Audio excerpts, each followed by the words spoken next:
여러분의 인생에서 가장 존경하는 사람은 누구십니까? 네, 미국에서 존경하는 인물들을 조사해봤더니, 갤럽에서 조사해봤더니 아이젠하워 대통령 그리고 버락 오바마 대통령이 1순위, 2순위더라고요. 그 중에 제가 너무 반가웠던 거는 오랜 시간 동안에 10위 안에 들었던 분이 빌리 그레함 목사님이세요. 그래서 여전히 그래도 미국에서는 목사님이 존경받고 있구나를 느꼈는데요. 한국에서는 어떤 분이 존경하는 인물 1위일 것 같습니까?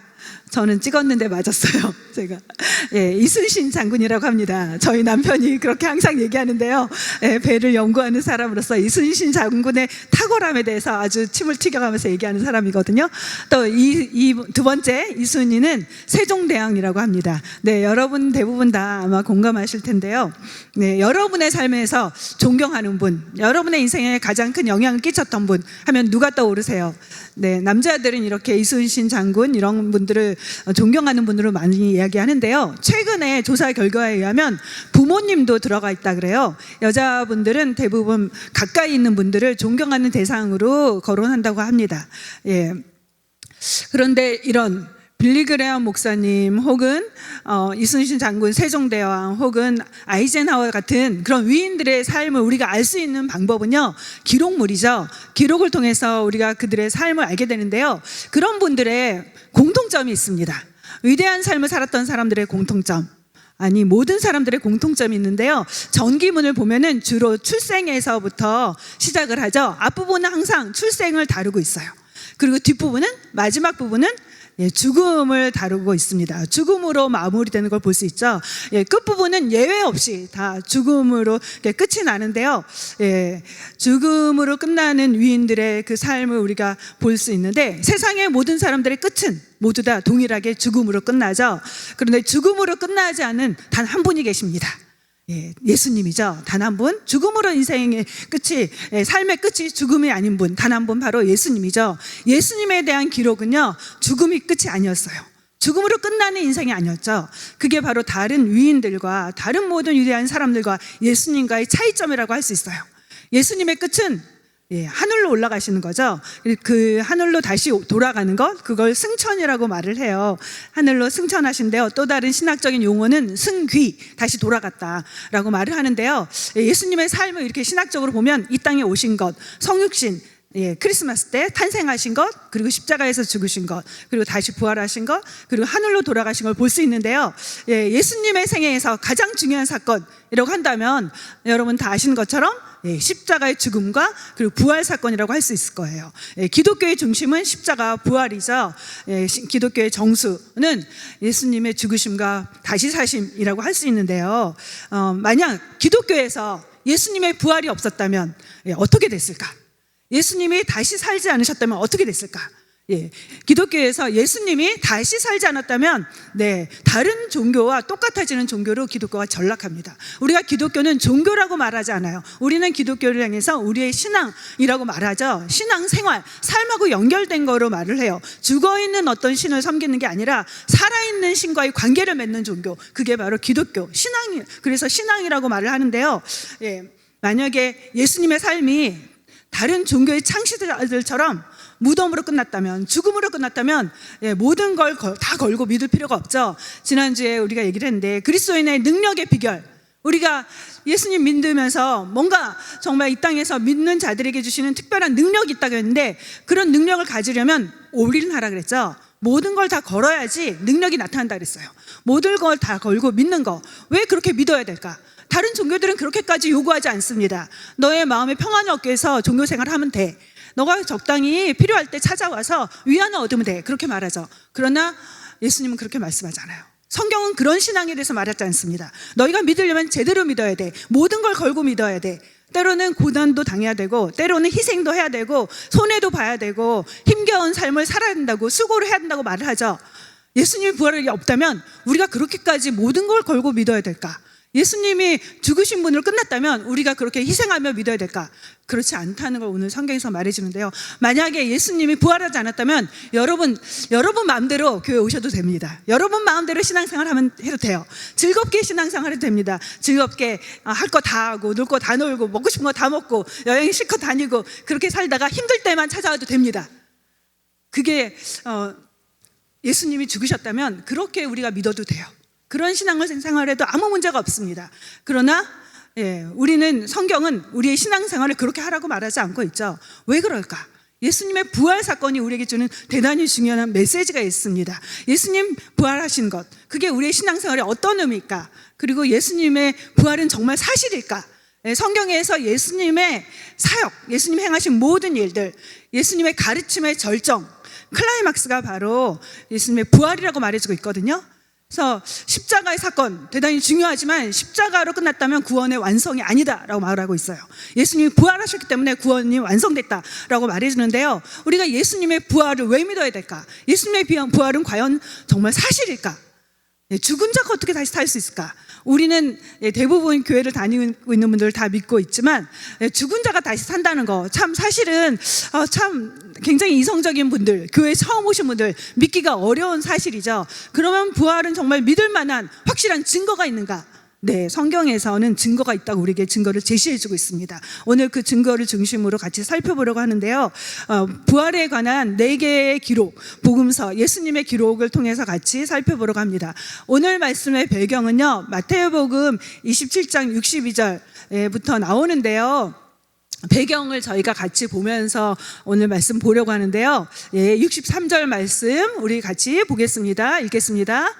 주여, 저 속이던 자가 살아있을 때 말하되 내가 사흘 후에 다시 살아나리라 한 것을 우리가 기억하노니.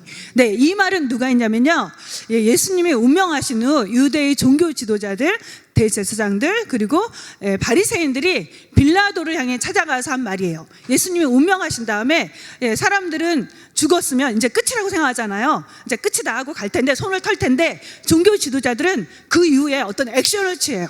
그 액션이 뭐냐면 빌라도 총독을 찾아갑니다. 그러면서 이렇게 말하는 거죠. 여기 주여라는 단어의 주는 빌라도를 말해요. 빌라도한테 지금 저 속이던 자는 예수님을 말하죠. 예수님이 살아있을 때, 예수라는 자가 살아있을 때 했던 말을 우리가 기억한다. 그가 다시 살아난다고 말했던 걸 우리가 알고 있다라고 말을 하죠. 그러면서 이제 그 요청을 합니다. 네, 64절 말씀인데요. 다음 걸로 넘겨주세요. 64절 말씀 같이 읽겠습니다. 그러므로 명령하여 그 무덤을 사흘까지 굳게 지키게 하소서. 아이러니하게 지금 예수님이 죽으신 다음에 뭔가가 일어날 것에 대해서 염려하는 사람들이 누구냐면 종교 지도자들이었어요. 예수님이 내가 다시 살아날 거야 3번 제자들에게 말했죠. 제자들은 지금 다 도망가고 어디에 있는지 몰라요. 그런데 예수님이 하셨던 그 예고를 기억하는 사람들이 종교 지도자들이죠. 그러면서 그들이 염려하면서 빌라도에게 요청하는 게 뭐냐면 그 무덤 문을 굳게 막아서 그 누구도 그 시체를 가져가지 못하게 했으면 좋겠다라는 제안을 하고 있는 걸 볼 수 있죠. 그 종교 지도자들은 오히려 지금 마음이 대단히 불편하고 어려워요. 마음이 편치 않습니다. 많은 사람들은 죽었으니까 끝이라고 생각하는 그 순간에 오히려 무슨 일이 예수님의 시체 가운데 일어날까 봐 우려하면서 요청을 했죠. 그래서 한 게 경비병을 세우자라는 거였죠. 그래서 무덤, 제가 지난주에 얘기했던 것처럼 유대인의 관습에서 장례 무덤은 큰 바위를 파서 그 안에 시체를 갖다가 안치한다 그랬죠. 그래서 지금 예수님의 시체를 저렇게 무덤 안에 놨는데요. 지금 종교 지도자들은 경비병들과 제안을 하고 빌라도가 허락을 하자 경비병들을 데려가서 이제 무덤을 그 큰 돌로 막고 임봉을 하려고 합니다. 그게 66절에 나오는데요. 그들이 경비병들과 함께 가서 돌을 임봉하고 무덤을 굳게 지키게 하죠. 여기서 임봉한다는 건요, 큰 돌로, 커다란 돌로 막는다는 거, 그것뿐만 아니라 큰 돌로 막고 그 다음에 이런 우리 밧줄 같은 걸로 이렇게 묶는 걸 말해요. 그리고 이 주위를 무덤 문 앞을 밧줄로 묶고 마지막에는 그 밀랍 같은 것들, 흙 같은 거를 발라서 그 마지막에 도장을 찍어요. 임봉이라는 게 바로 도장까지 찍는 작업을 말하거든요. 그러니까 철저하게 경비 태세를 갖췄다라는 것을 우리에게 보여주고 있죠. 네, 이런 상황에서 일어나는 일이 바로 오늘 28장 1절 말씀입니다. 28장 1절 말씀 우리 같이 읽겠습니다. 안식일이 다 지나고 안식 후 첫날이 되려는 새벽에 막달라 마리아와 다른 마리아가 무덤을 보려고 갔더니, 예수님의 시신, 예수님의 예수님이 운명하시자 그 시신을 장례 치렀던 사람이 아리마대 요셉이라는 사람들인데요. 그와 함께 예수님의 시신을 무덤에 두고 장례를 치렀던 사람들이 있었어요. 바로 두 여인이거든요. 여기에 나오죠. 막달라 마리아와 다른 마리아라고 나오는데요. 이 여인들이 같이 장례를 치렀기 때문에 예수님의 무덤이 어디 있는지 알고 있었어요. 그래서 그 무덤을 찾아가죠. 이때가 언제였냐면 안식일이 다시 나고 안식 후 첫날인데요. 안식일은 유대인에게 있어서 안식일은 금요일 저녁부터 토요일 저녁까지 해당돼요. 그리고 안식일이 다 끝난 그 다음 날은 바로 우리가 말하는 요즘에 썬데이를 말하죠. 그래서 썬데이 새벽에 이제 찾아가라는 건데요. 우리가 요즘은 유대인들은 지금도 토요일 날 모여서 예배를 드리잖아요. 그렇죠? 근데 우리는 왜 썬데이에 모이죠? 왜 우리는 썬데이에 모여서 예배를 드릴까요?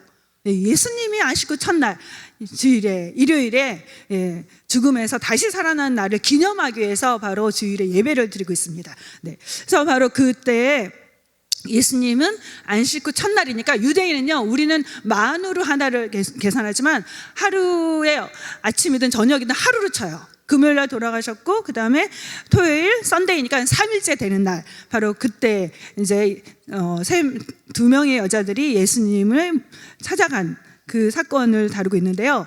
그 막달라 마리아, 다른 마리아, 마리아들이 참 유대 사회는 많죠. 이 다른 마리아는요, 야고보의 어머니 마리아를 말하는데요. 마가복음 16장에 나옵니다. 그래서 유대 사회에서 마리아는 대단히 흔한 이름이었어요. 우리 아이들 데니엘 같은 이름, 우리 집 아이도 데니엘, 저 집 아이도 데니엘, 저쪽 집 아이도 데니엘, 데니엘 부르면 여러 아이들이 일어나는 것처럼 그렇게 유대 사회에서 마리아는 대단히 흔한 이름이었는데요. 이 여인들이 예수님을 이제 그 시신을 보려고 찾아갔는데요. 그때 여인들이 가지고 있던 염려가 있었어요. 여인들이 가지고 있는 고민이 있었습니다. 무덤가를 예수님께 찾아가서 예수님 그 시신에다가 향품을 부으려고 찾아갔는데요. 여인들이 가지고 있는 염려, 마가복음에 나오거든요. 같이 읽어볼까요? 서로 말하되 누가 우리를 위하여 무덤 문에서 돌을 굴려주리오 하더니, 이 여인들은 무덤을 향해 달려가고 있지만 이 무덤 앞에 있던 커다란 돌을 봤거든요. 그래서 여인들이 걱정을 하죠. 이 큰 돌을 누가 어떻게 옮겨주지? 우리가 어떻게 예수님 시신에 향품을 부을 수 있지? 그러면서 고민하고 염려하는데 바로 무덤에 도착하자 놀라운 일이 일어나고 있습니다. 그 말씀이 바로 이 28장 2절 말씀인데요. 같이 읽겠습니다. 큰 지진이 나며 주의 천사가 하늘로부터 내려와 돌을 굴려내고 그 위에 앉았는데 그 형상이 번개 같고 그 옷은 눈같이 희거늘. 지키던 자들이 그를 무서워하여 떨며 죽은 사람과 같이 되었더라. 여인들은 이 무덤가를 찾아가면서 지금 예수님한테 어떤 일이 일어나는지 전혀 모르고 있는 상황이었죠. 그런데 무덤가에 도착하자 놀라운 일이 일어났는데요. 첫 번째, 초자연적인 현상, 큰 지진이 일어난 걸 볼 수 있죠. 그리고 두 번째는 천사가 나타난 걸 보여주고 있어요. 그러면서 천사의 모습은 번개 같다고 했는데 대단히 빠른 모습으로 움직이는 어떤 역동성을 보여주고 있고요. 그 옷이 휘었다는 거는 순결한 모습을 보여주는데요. 천사가 했던 일이 뭐냐면 바로 무덤 입구를 가로막고 있던 돌을 굴려낸 거죠. 하나님의 뜻을 가로막고 있던 그런 모든 장애물 같은 그 돌을 하나님께서 제거하셨다는 것을 상징해주고 있습니다.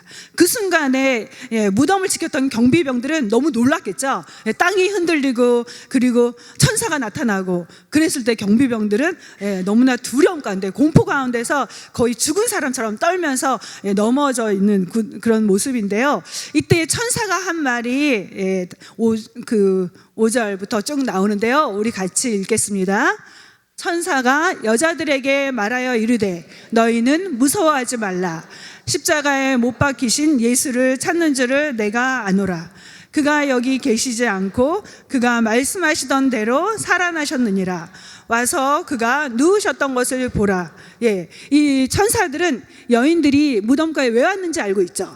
예수님 찾으러 왔다는 것을 알고 있는 천사들이 말을 하고 있죠. 두려워하지 말아라. 무서워하지 말아라. 너희가 찾는 예수는 무덤 안에 계시지 않는다. 그가 과거에 말했던 대로 그는 다시 살아나셨다. 천사가 전했던 메시지는 예수님의 부활 소식이죠. 예수님이 다시 사셨다는 소식인데요. 천사가 말하죠. 지금 무덤 안을 봐라. 무덤 속을 봐라. 너희가 보았던 예수님이 누워있었던, 예수님의 시신이 누워있었던 그곳에 더 이상 예수는 계시지 않는다. 그는 더 이상 무덤 안에 머물러 계시지 않는다. 그러면서 천사가 예수님의 부활의 첫 번째 증거자로 말을 하는데요. 동시에 천사가 제시한 예수님의 부활의 증거는 바로 빈 무덤이라고 할 수 있죠. 그 부활의 첫 번째 증거물로 제시된 게 바로 빈 무덤이에요. 지금도 예수님의 시신을 두었던 그 무덤이 어디 있는지 전해져 내려오고 있다고 합니다. 제가 성지순례 가면 반드시 가보고 싶은 장소인데요. 그 4세기에 콘스탄티누스 황제가 예수님이 처형되었던 장소랑 그다음에 예수님이 묻혔던 그 장소 무덤을 찾아내서 그걸 발굴했고요. 그 이후에 예수님이 그 더 이상 계시지 않는 그 무덤에 그곳에 교회를 세웠어요. 그래서 무덤 교회로 알려져 있거든요. 그래서 많은 사람들이 성지순례 가면 이곳을 들른다고 하는데요. 중요한 거는 예수님은 그곳에 더 이상 계시지 않는다. 왜냐하면 예수님은 살아나셨기 때문이죠. 예수님의 빈 무덤은 죽음을 기념하는 것이 아니에요. 죽음을 이긴 생명을 기념하는 것이 바로 예수님의 빈 무덤입니다. 예수님과 다른 모든 위대한 위인들과 영웅들과 종교 창시자들과의 차이가 바로 이거죠. 세상의 모든 위대한 사람들, 권력자들 모두 다 죽었어요. 그리고 무덤이 있습니다. 그리고 그 무덤에 묻혀 있죠. 종교의 창시자, 석가모니, 공자 다 여전히 무덤가에 머물러 있습니다. 그리고 우리가 아는 나폴레옹, 징기스칸, 대단한 그 권력가들 모두 다 무덤에 있죠. 중국의 경우, 중국을 최초로 통일한 중국 역사에 있어서 대단한 권력자, 여러분 진시 황제를 잘 알 거예요. 하늘에 나는 새도 떨어뜨리게 했던 그런 권력자였죠. 그가 통일을 이루고 나서, 중국을 통일하고 나서 정말 어마어마한 땅을 다스렸는데요. 중국의 그 영토 정말 넓잖아요. 근데 그 정말 온갖 부귀영화를 누리던 그에게 고민이 하나 있었어요. 그 고민은 어떻게 하면 늙지 않을 수 있을까? 어떻게 하면 오래 살 수 있을까? 그게 고민이죠. 나이를 먹을수록 더 늙고 싶지 않았어요. 더 살고 싶었어요. 그래서 그가 한 게 뭐냐면 부하들을 보내면서 죽지 않고 늙지 않는 불로초를 구해오라고 하죠. 그러자 그 약초를 구할 수 없었던 사람이 도망가 버리죠. 일본으로 가버리고 마는데요. 그럼에도 불구하고 그는 결국 50세에 죽고 맙니다. 그가 이 땅에 사는 동안에 했던 일이 있어요. 뭐냐면요, 만리장성도 쌓았지만 자신의 죽음을 위해서 커다란 궁궐 같은 무덤을 만듭니다. 어마어마하게 큰 무덤을 만들어요. 그리고 그곳에 온갖 보석을 다 담아놓죠. 그리고 그 보석이 사라질까봐 보석을 담아놓은 사람들, 그 무덤을 지었던 사람을 죽여버리고 맙니다. 그러면서 동시에 자기가 죽을 때에도 자기를 지켜줄 수 있는 그런 사람들을 만들어요. 어떻게 만들죠? 그 무덤 옆에 3개의 커다란 굴을 파죠. 어마어마하게 큰 굴을 팝니다. 거기에 흙으로 만든 군인들을 6천 군인들을 흙으로 만들어서 정말 살아있는 얼굴처럼 모든 그 6천 명의 흙으로 된 인형 같은 군인들의 얼굴이 아주 리얼했는데요. 똑같은 얼굴이 하나도 없었다고 해요. 그런 6천 종의 흙으로 만든 거지 인형들을 갖다 놓고요. 또 500마리의 그 말들을 만들어서 거기다 놓습니다. 또 장교들을 만들어서 넣어요. 뭐죠? 나 죽지만 죽음에도 불구하고 너희가 계속 지켜줘. 그런 마음을 담아서 그렇게 했죠. 아무리 그가 계속 살고 싶었지만 그는 죽고 말았어요. 무덤 속에 갇힌 자로 인생은 끝났습니다. 또 우리가 잘 알고 있는 피라미드, 그 세계에서 볼 때 불가사의한 것처럼 너무나 대단한 그런 건축물이죠. 그러나 피라미드도 역시 무덤일 뿐이죠. 당대 최고의 권력과 파라오, 태양의 아들, 신의 아들이라고 여겼지만 결국 그도 죽었어요. 그가 미이라로 만들어서 그를 오래 보존하고 있지만 그러나 그도 역시 죽은 사람. 그리고 피라미드는 죽은 자의 무덤일 뿐이죠. 세계적으로 아름다운 건축물 중에 하나가 타지마할이에요. 정말 대리석으로 만든 화려하고 아름다운, 그래서 물 위에 떠 있는 궁전 같은 건축물이죠. 가끔 가다 보면은 그런 타지마할 이렇게 상호가 붙여 있는 이슬람 어떤 건축물을 볼 수 있는데요. 타지마할, 16세기에 인도를 다스렸던 제국이 무굴 제국이에요. 그 무굴 제국의 5번째 왕이 샤자한이라는 왕이었습니다. 그 왕이 아내를 너무너무 사랑했어요. 당대 최고의 미녀였는데요. 그 아내를 너무 사랑해서 심지어 항상 동행하고 항상 동반했는데요. 전쟁터까지 데려가는 그런 사랑하는 왕비였어요. 그런데 그 왕비가 아이를 낳고 나서 빠른 나이에 39살 그때 이제 세상을 떠나게 돼요. 근데 그 아내, 정말 보내고 싶지 않았던 그 아내의 마지막을 지키는데 그 아내가 부탁합니다. 나를 정말 사랑한다면 이 세상에서 가장 아름다운 무덤을 만들어주세요.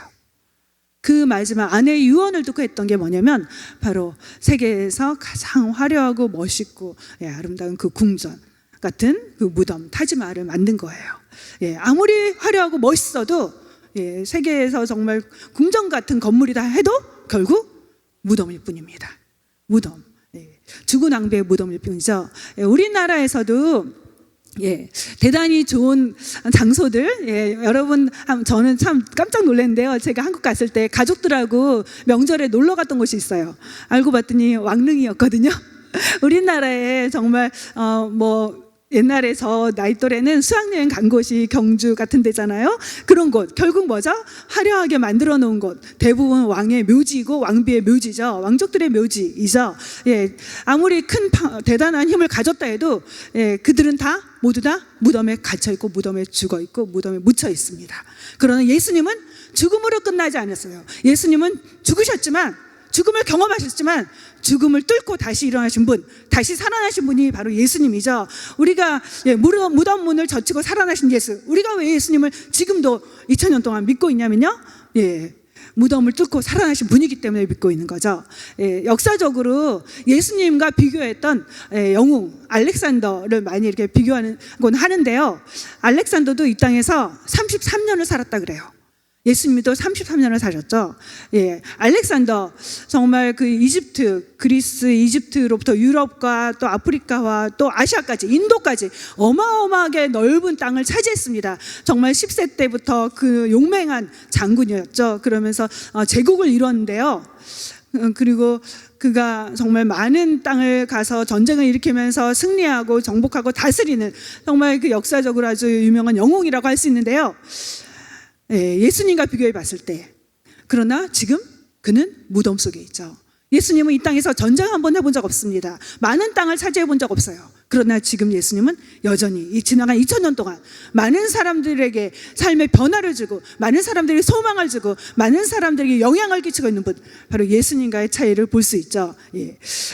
예수님 지금도 살아서 그를 믿는 자들에게 평안을 주시고 위로를 주시고 소망을 주시고 죄로부터의 자유와 기쁨과 안식을 주는 분이죠. 예수님은 한때 위대한 힘을 가지고 기적을 베푸신 분으로 끝나지 않았다는 거예요. 한때 대단한 가르침을 주고 끝나지 않았다는 거죠. 지금도 그분은 살아계셔서 그를 믿는 자들에게 찾아가시고 그들에게 새로운 생명을 주시는 분, 살아계신 분이라는 거, 그게 성경이 말하는 우리가 믿는 예수 그리스도죠. 예수님도 죽음을 경험하셨습니다.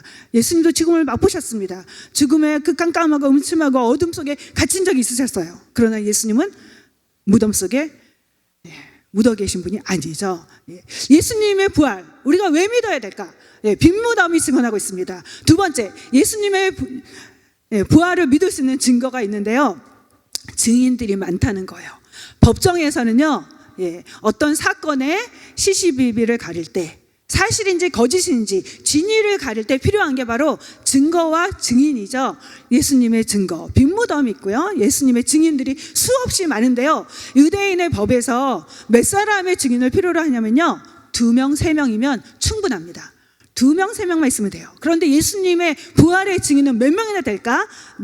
여러분이 만약에 우리 매일같이 이렇게 차 타고 다니잖아요. 차 타고 다니는데 차를 타고 막 운전하고 가는데 뒷차가 너무 가까이 다가오는 거예요. 그러다가 갑자기 제가 섰는데 그 차가 간격을 유지하지 못해서 저를 박았어요. 그러면 100% 누구 잘못이죠? 뒷차의 잘못이죠. 그래서 그 사람이 처음에는 막 미안하다 그랬어요. 그래서 다시 전화를 했습니다. 근데 이제는 발뺌을 하는 거예요. 그런 경우 있잖아요. 저도 있었거든요. 그래서 부모의 코치를 받은 학생이 나중에는 말을 바꾸더라고요. 그런데 그때 필요한 사람 있죠? 어떤 사람일까요? 증인이죠. 목격자가 필요합니다. 목격자. 우리가 자기의 과실을 인정하지 않으면 우리가 고스란히 억울한 일 당할 수 있는데, 억울한 일 당하지 않기 위해서 필요한 사람이 바로 목격자인데요. 목격자가 법정에 서서 사실을 있는 그대로 본 것을 말하는 사람, 그게 바로 증인이죠. 예, 증인이 너무나 중요한데요. 예. 우리 한국에 다니다 보면 길거리에, 사거리에 현수막들 가끔씩 제가 갔을 때 보는데요. 예, 목격자를 찾습니다. 예, 그 억울한 일을 정확하게 법적으로 해결하기 위해서 목격자를 찾는 걸 많이 보게 되는데요. 예, 예수님과 관련해서, 예수님의 부활과 관련해서는 대단히 많은 목격자와 증인이 있다는 거죠. 예, 예수님 먼저 죽음에 대한 목격자들, 증인들 수없이 많죠. 왜냐하면 예수님의 처형은 공개적인 처형이었잖아요. 로마의 법에 따라서 로마의 군인들을 통해서 이루어진 공개적인 사형이었기 때문에 예수님의 죽음에 대해서는 여러분 걱정하지 마세요. 너무나 많은 증인들이 있습니다. 예수님이 죽었다는 거죠. 그리고 마지막, 로마에서 예수님의 죽음에 대한 확실한 증거로 말해준 게 뭐냐면요, 마지막에 병정들이 그 처형을 받던 죄수가 죽었는지 아닌지를 확인하기 위해서 했던 마지막 작업이 뭐냐면요, 창으로 옆구리를 찌르는 거예요. 그래서 심장 가까이에서 피가 더 이상 나오지 않으면 죽었다는 걸 알게 되거든요. 피가 다 나왔다는 증거거든요. 그래서 확인 사살을 했거든요. 그래서 예수님의 죽음은 확실합니다. 그렇다면 예수님의 부활의 증인만 찾으면 되는데요, 예수님의 부활의 증인 몇 명이나 될까요? 예수님의 부활의 증인 몇 명이나 있는 것 같습니까? 내가 증인이야, 증인석에 설 수 있어, 그렇게 말하는 사람들이 몇 명 될 것 같아요? 고린도전서 15장에 나옵니다. 고린도전서 15장은 부활장이라고 말해요. 예수님의 부활에 대해서 대단히 많은 것을 다루고 있는데요. 예, 거기에 예수님의 부활의 증인들까지도 거론하는 걸 볼 수 있어요. 우리 같이 15장 4절부터 읽겠습니다. 장사 지낸 바 되셨다가 성경대로 사흘 만에 다시 살아나사 게바에게 보이시고 후에 12제자에게와 그 후에 500여 형제에게 일시에 보이셨나니. 500명이 넘는다는 거 알 수 있죠. 네, 게바는 여기서 베드로를 말하고요. 그 다음에 12제자들, 사도들, 그러니까 512명은 최소한 분명하겠죠. 그 다음에 500여 형제라고 말한 걸 볼 수 있어요. 여기서, 그쵸? 형제. 예, 형제라는 건요, 남자들을 말하죠. 왜 형제라고 말했을까? 왜 남자들만 증인으로 제시했을까? 그 당시 여자들은 사람 숫자에 들어가지 않았어요. 그래서 증인이 될 수 없었거든요. 그런데 사실 예수님을 가장 가까이서 끝까지 따랐던 사람들 중에 많은 무리가 남자였을까요? 여자였을까요? 여자들이었죠. 적어도 남자가 500명이라면 여자들은 500명 이상이었겠죠. 그래서 예수님의 증인은 500명, 1000명 가까이의 사람들이, 목격자가 있었다라는 거예요. 예, 부활의 증인, 수많은 대략 1000여 명의 사람들이 있었는데요. 왜 이 사람들이 부활의 증인이 될 수 있는지 이제부터 제가 다루려고 하는데요. 예수님의 제자들이 첫 번째 증인으로 우리가 한번 살펴보러 갑니다. 예수님의 제자들이 예수님이 십자가에 달리셨을 때 어디 있었나요? 무엇 했나요? 여러분 한번 기억을 더듬어 보세요. 예수님이 십자가에 달리셨을 때 십자가 옆에 있었던 제자가 있었나요? 단 한 명 있었습니다. 사도 요한만 있었죠. 예, 보라 내 어머니라 그러면서 요한만 있었죠. 나머지는 다 도망갔어요. 예. 그리고 예수님의 수제자라고 했던 베드로도 역시 도망가고 말았죠. 예, 그런데 베드로와 많은 제자들이 마지막 만찬에서 예수님이 너희가 나를 부인할 거야 할 때 뭐라고 말했죠? 저는 주님과 함께 죽을지언정 주님 부인하지 않겠습니다. 주님과 함께 죽겠습니다. 예, 호언 장담했잖아요. 그런데 베드로 어떻게 됐죠? 네, 예수님이 고문 받으실 때 그때 3번이나 예수님을 부인하고 심지어 저주까지 했잖아요. 그런데 베드로가 나중에 어떻게 됐죠? 베드로의 마지막은 어떻게 됐다고 생각하세요? 도망가서 끝났나요, 인생이? 그러지 않았죠. 베드로의 마지막은요, 교회의 지도자로 변했거든요. 그렇다면 베드로가 예수님을 부인했는데 어떻게 지도자가 될 수 있었을까? 어떻게 그가 교회의 최고의 그런 어떤 리더가 될 수 있었을까? 그 과정을 우리가 보기 원하는데요. 요한복음 21장 3절에 보면요, 베드로가 예수님이 운명하셨을 때 그 즈음에 어디로 가냐면 갈릴리로 갑니다. 가면서 뭐라고 말하냐면 나는 물고기나 잡아야 되겠다. 나는 물고기 잡으면 살아야 되겠다 말하죠. 베드로의 과거 직업이 어부였잖아요. 다시 옛생활로 돌아가려고 하는 베드로의 모습이 성경에 보면 나타납니다. 예수님 부활했다는 그 소식을 들었지만 예수님을 뵐 면목이 없었다는 거예요. 베드로, 예수님이 다시 살아났다는 소식 들었을 때 예수님 만나고 싶다, 뛰어갈 수 있을 만큼 그렇게 당당했을까요? 전혀 그러지 못했죠. 너무나 죄스러웠어요. 너무나 죄송스러웠어요. 내가 예수님의 죽겠다고 했는데, 난 예수님 부인했는데, 예수님 부인하는 그 순간에 예수님과 눈동자가 마주쳤다고 누가복음에 말하고 있잖아요.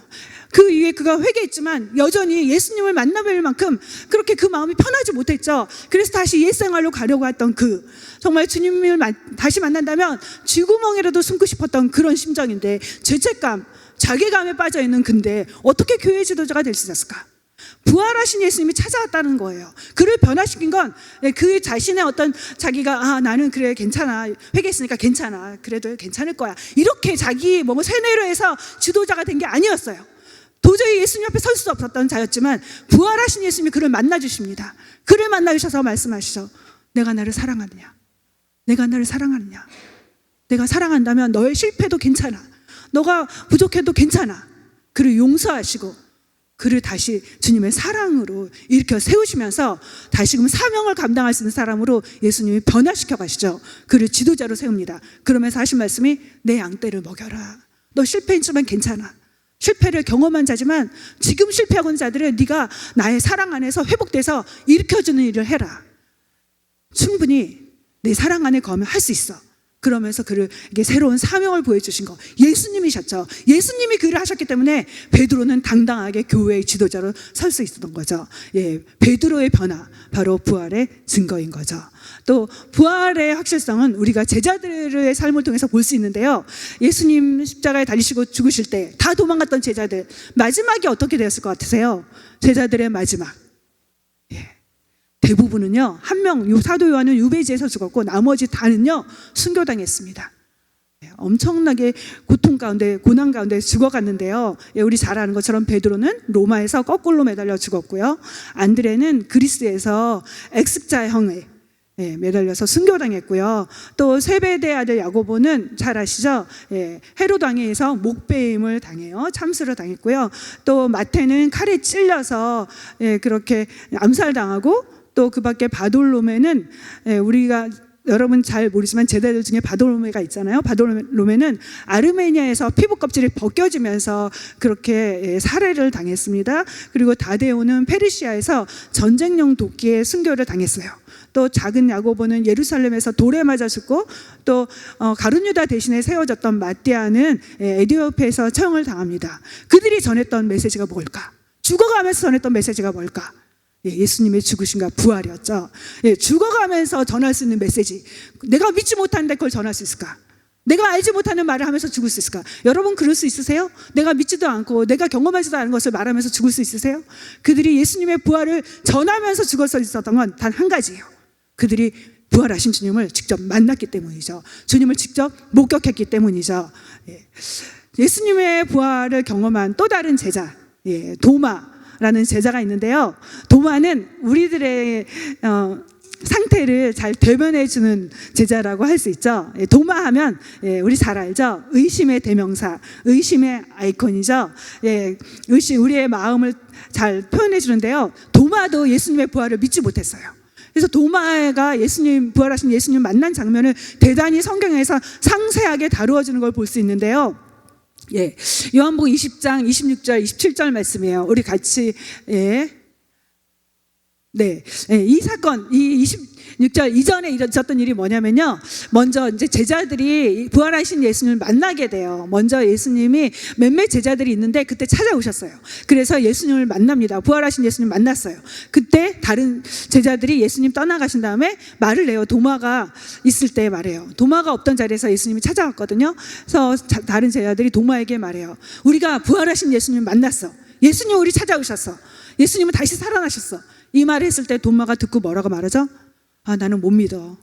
내가 직접 예수님이 못 박히신 그 손을 만져보지 않고는, 예수님이 그 허리에 찔리신 그 창자국을 내가 직접 손으로 대보지 않고는 나는 믿을 수 없어.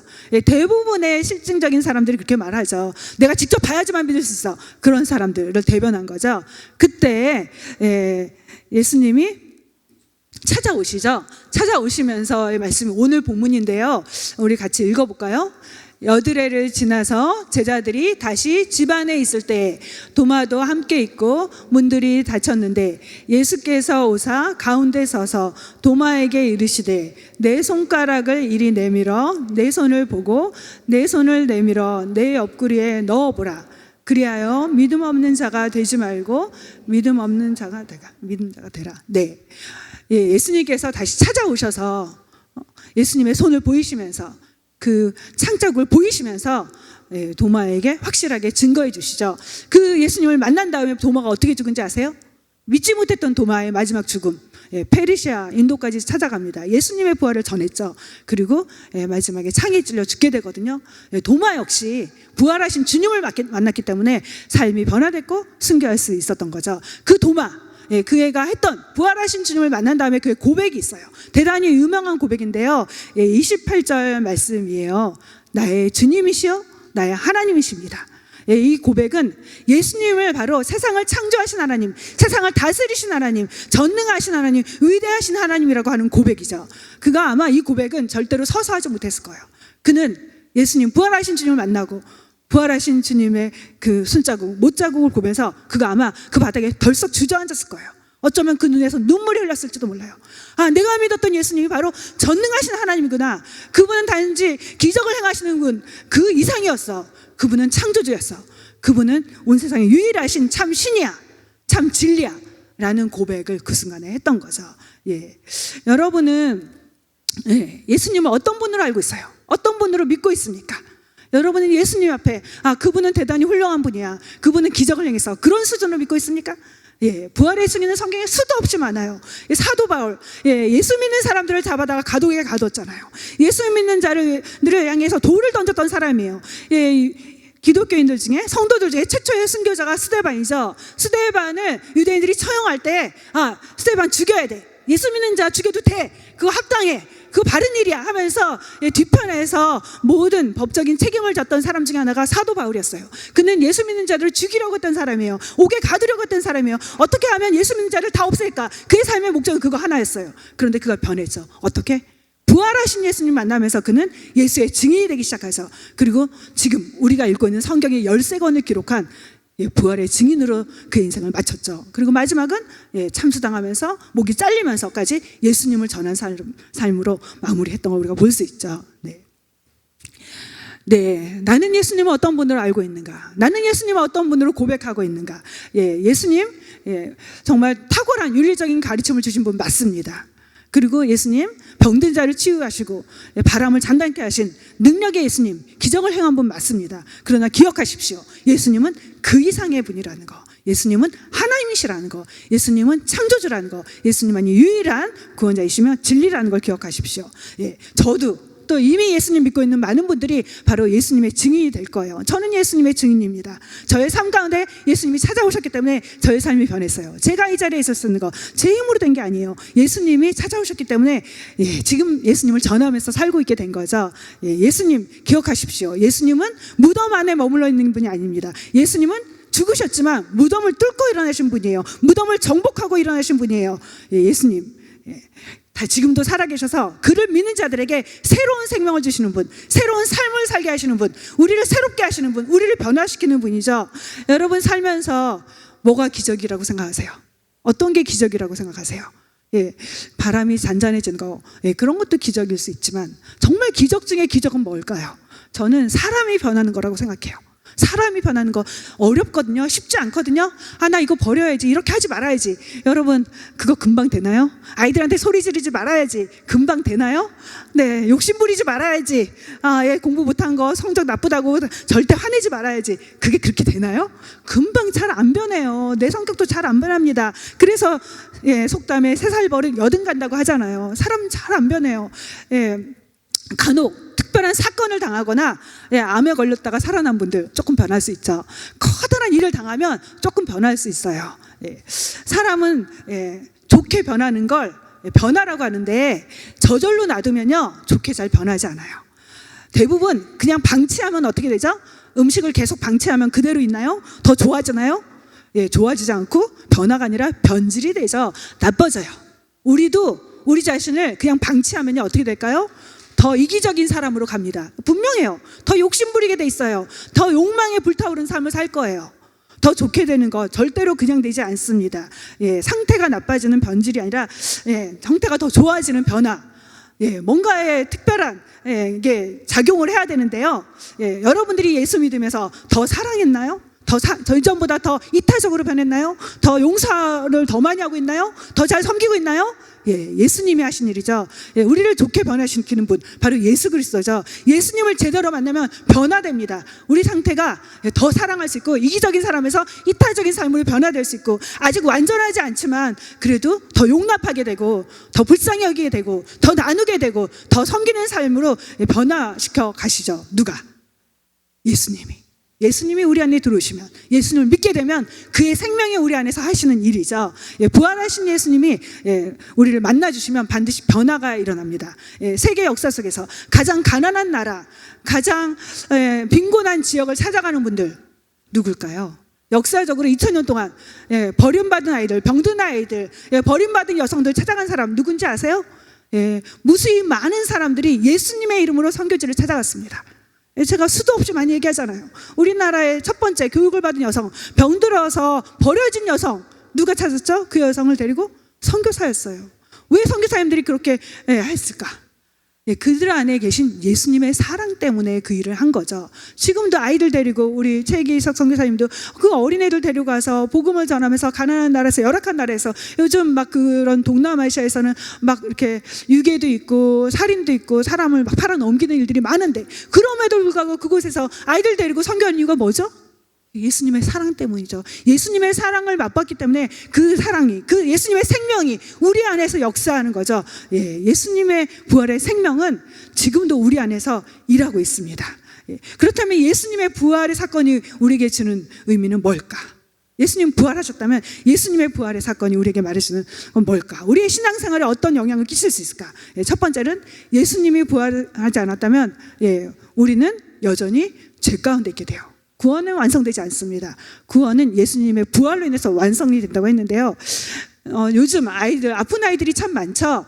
장염이 지금 미국에서 엄청나게 돌고 있대요. 계속 토하고 잠 못 자고 열나고 별다른 약이 없다 그러는데요. 밤새 아이들이 열이 펄펄 끓고 먹지도 못하고 토하고 그렇게 아이들이 끙끙거리면서 누워있을 때 엄마들도 아마 대단히 괴로울 거예요. 거의 뭐죠? 그 상태? 지옥 같은 경험이죠. 근데 아침이 됐어요. 열도 다 떨어지고 아이가 평안하게 잠을 잡니다. 모든 바이러스가 사라졌어요.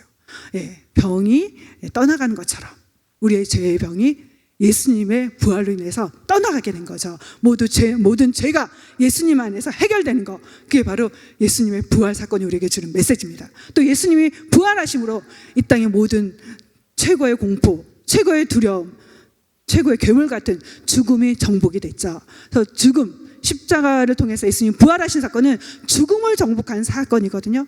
그래서 죽음에 대한 정복, 예수님이 십자가를 통해서 부활을 통해서 이루셨고요. 또 세 번째는 예수님은 부활하심으로써 우리는 영적인 존재이고 우리가 하나님 뜻대로 살지 못하도록 막고 있는 영적인 적이 있다고 말했죠. 마귀죠. 사탄이 있습니다. 악의 세력이 있습니다. 악의 세력에 대한 승리가 바로 부활 사건이죠. 예수님이 십자가에서 부활하실 때 어둠의 세력, 마귀의 머리를 치시고 사탄의 머리를 치시고 승리하셨어요. 그래서 예수님을 믿는 자들 안에 승리가 보장됩니다. 예수님을 믿는 자들 안에 영원한 생명이 보장되죠. 예수님을 믿는 자들 안에 죄로부터의 승리가 확보됩니다. 그렇다면 부활을 믿는 자들은 어떻게 살아야 될까? 단 한 가지예요. 부활을 믿는 자들, 부활의 소식을 접했다면 예수님의 부활의 생명을 경험했다면 우리가 해야 될 일은 부활을 전하는 겁니다. 그 소식을 아직도 죽음 가운데 매여 있는 사람들에게, 두려움 가운데 매여 살고 있는 사람들에게, 절망 가운데 있는 사람들에게, 이 세상에 수많은 사람들이 왜 점쟁이를 찾아가죠? 두렵기 때문이죠. 불안하기 때문이죠. 공포가 있죠. 그 공포의 끝은 죽음이에요. 그러나 예수님의 부활은 죽음을 정복했기 때문에 그 안에 있는 자들은 죽음에 대한 공포에서 자유할 수 있게 되는 거죠. 마지막 결론으로 여러분에게 한 말씀을 전해주고 도전하고 싶습니다. 요한복음 11장 25절 말씀인데요. 여러분은 부활신앙을 갖고 있습니까? 여러분 자신에게 한번 질문해 보세요. 나는 부활의 신앙을 갖고 있는가? 여러분 지금 만약 오늘이 마지막이라면, 오늘 밤이 여러분의 인생의 마지막이라면 여러분 평안히 죽음을 맞을 수 있을 것 같으세요? 여러분의 부모님을 오늘 밤 헤어지게 된다면 평안히 보내주실 수 있을 것 같으세요? 여러분 한번 생각해 보세요. 이건 너무나 중요한 일이에요. 여러분이 죽음 앞에서 평안하세요? 두려우세요? 앞이 캄캄하세요? 절망이십니까? 아니면 여전히 소망을 갖고 있습니까? 여러분이 예수를 제대로 믿는다면, 부활하신 예수님을 제대로 믿는다면 죽음 앞에 두려워하지 않아도 됩니다. 죽음 앞에서도 평안하게 맞을 수 있어요. 수많은 그리스도인들이 어떻게 자신의 믿음을 보여주냐면 죽음 앞에서의 모습이었어요. 로마 제국을 어떻게 기독교가 국교화했죠? 어떻게 기독교인들을 박해하던 그 로마 제국에서 기독교인들이 로마를 정복할 수 있었죠? 단 굉장히 중요한 거, 성도들이 죽어가는 모습을 통해서 로마 사회를 정복했습니다. 사람들은 비록 제국을 다스리고 있지만 여전히 죽음이 두려웠거든요. 근데 그리스도인들은 순교당하면서 어떤 모습을 보여줬죠? 평안했어요. 사자밥이 되면서도 두려워하지 않았습니다. 불에 태워지면서도, 화형을 당하면서도 그들은 믿음을 포기하지 않았어요. 무덤 속에 살면서도 그들은 신앙을 지켰어요. 예수의 부활을 증거했습니다. 어떻게 그렇게 했을 수 있을까? 어떻게 그런 믿음을 가질 수 있었을까? 부활에 대한 확신 때문이었어요. 예수님은 다시 사셨다. 그를 믿는 자에게 예수님은 부활의 생명을 주신다. 그 생명을 얻었기 때문에 우리는 죽어도 다시 산다. 예수님 말씀하셨습니다. 나는 부활이요 생명이니 나를 믿는 자는 죽어도 살겠고 무릇 살아서 나를 믿는 자는 영원히 죽지 아니하리니 너희는 이것을 믿느냐? 여러분은 어떻게 대답하시렵니까? 예수님은 부활의 생명, 죽음을 이기는 생명을 가지셨다. 그를 믿는 자에게 부활의 생명을 주신다. 그 생명 안에 있을 때 우리도 죽지만 다시 산다. 그 믿음을 가지셨습니까? 우리 같이 기도하겠습니다.